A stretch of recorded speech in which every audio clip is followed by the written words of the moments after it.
And Sarah Coates joins us from Tel Aviv for more. Sarah, how did Blinken's talks with the Israeli leaders go? Who all has he met so far, and what does his remaining itinerary look like? Hello there, Ramesh. An extremely busy day for the US Secretary of State Antony Blinken as his shuttle diplomacy continues.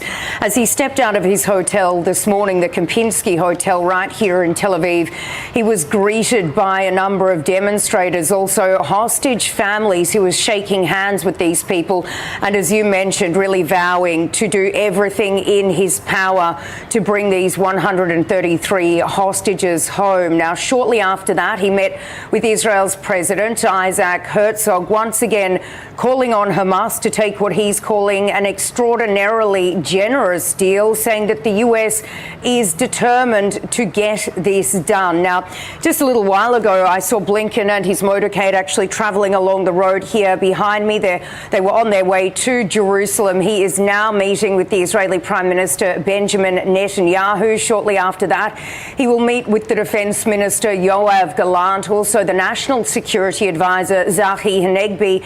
And after these meetings, they're in Jerusalem with a lot to unpack with these officials, of course, including aid, including this Rafah operation, and, of course, getting these hostages home.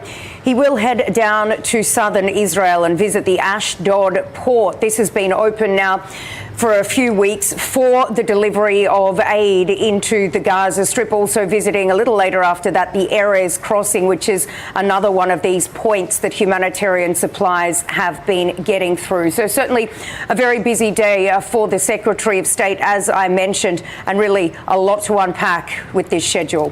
Indeed. Now, Israel's Prime Minister has said that Rafah offensive will go ahead with or without hostage deal. That was before Blinken landed in Israel. Is he standing by his statement, and is the US okay with it?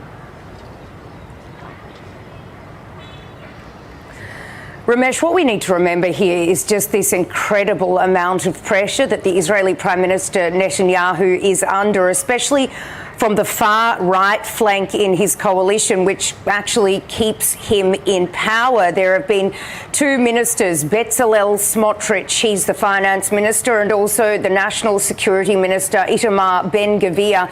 They have been, over the last few days, threatening to leave the government, walk away from the government if Israel doesn't conduct this full-scale operation down into Rafah, and also if Israel accepts what they're calling an irresponsible deal to bring these hostages home.